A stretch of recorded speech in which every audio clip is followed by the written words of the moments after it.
Hey y'all, it's your girl Lo, and I'm back with another video. Today we're talking about Tina Turner and her documentary Tina.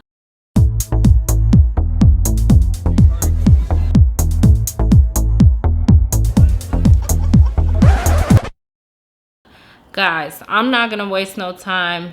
This documentary was fire, okay? Like really one of the best documentaries that I've seen in a while.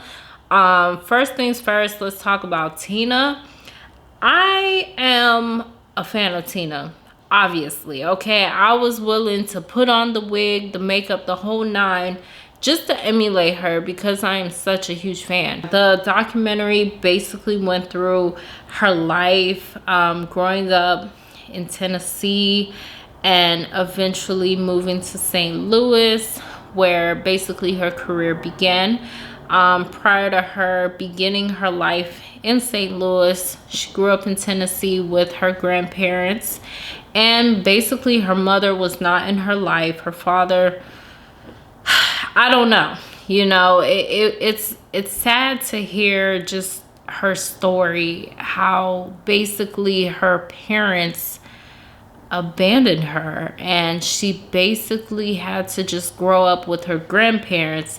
And I think that was the start of abandonment issues. I think if she had had that love from her mother and that, comfort in knowing that no matter what, like, they were going to be there for her, I believe she wouldn't have, fell for Ike. And I think him having that control over her broke her down to the lowest point, and she had no way of just leaving at the time. Because think about it, I know we would say, well, leave. This was a different time. She literally came from poverty. She came from nothing, and for her to just elevate with this man, to leave, it really wasn't an option for her. And let's talk about Ike real quick. Ike is clearly a man that had a different mentality than the men today. I'm sure there's still abusive men in this world. However, back then it was more acceptable to abuse your wife, and people would just look the other way. Even though most people had a moral compass and they knew it wasn't right, they just kind of looked away because that's their business, right? That's usually the attitude about married couples. Whatever issues they have, that's their business. And that was the mentality back then. Today, Ike would have got canceled. Ain't no lie. Like, y'all can't tell me he wouldn't have gotten canceled. Okay, so a lot of people think that, Ike Turner is this monster, which the movie did a great job, showing that side of him. But honestly, a lot of people don't give him the credit that is due. If it wasn't for him, I don't think there would be such a thing as rock and roll. Ike Turner was actually responsible for rock and roll. As crazy as it is, he is actually credited for making the very first rock and roll song. And he doesn't get his flowers as much as he should because of how terrible he treated Tina. Kind of made people not give him his credit, but in all actuality, he deserves all the credit and more. Ike is talented.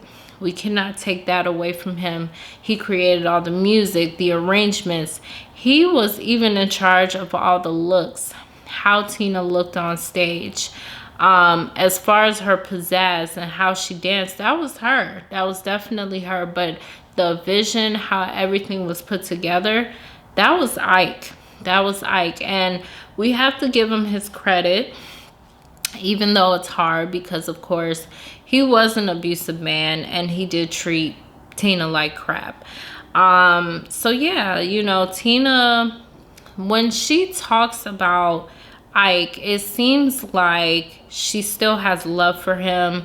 And if anything, it shows me that Tina has a big heart and she's capable of loving and being somebody that went through all the traumas that she did. She still can love, you know, which is wild to me, because I would think that through all her traumas and the things that she went through, she would actually turn sour. But in actuality, she just knows how to love.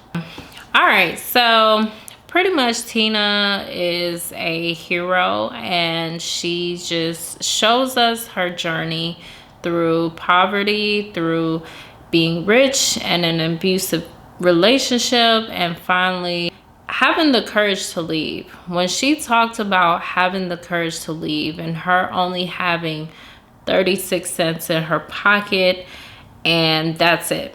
36 cents and her name. You know, that alone would just make me be like, well, forget this shit. I'm not even gonna worry about, you know, being a superstar right now because I'm broke. Once she left Ike, she got her first #1 single with, of course, What's Love Got to Do with It, which is a classic. And not only that, she was able to write a book. She was able to have a movie based on her life. And she also had a musical later on, a very successful one about her life. Another part that was really, really interesting was how she met her husband. And I liked their story because she was very bold with him. She was like, look, when you get back, we're going to make love to each other. That's what she told him. And mind you, at this time, I believe she was in her 40s when she met her husband. And her husband at the time was 30 years, like in his 30s. So for her to be that forceful and just basically tell him like, what's up, you know, it's going down, I think that is just so, it's kind of sexy. Really good documentary. I recommend it. If you're just a fan of documentaries or you're just a fan of Tina Turner, this is a good one to watch. So blessings, y'all, and I'll see y'all in the next video. Please, if you can't do anything else, please like, please subscribe. If you like what I'm actually doing here, please comment below. Let me know if this is worth your while. Thank you, and I'll see you in the next video.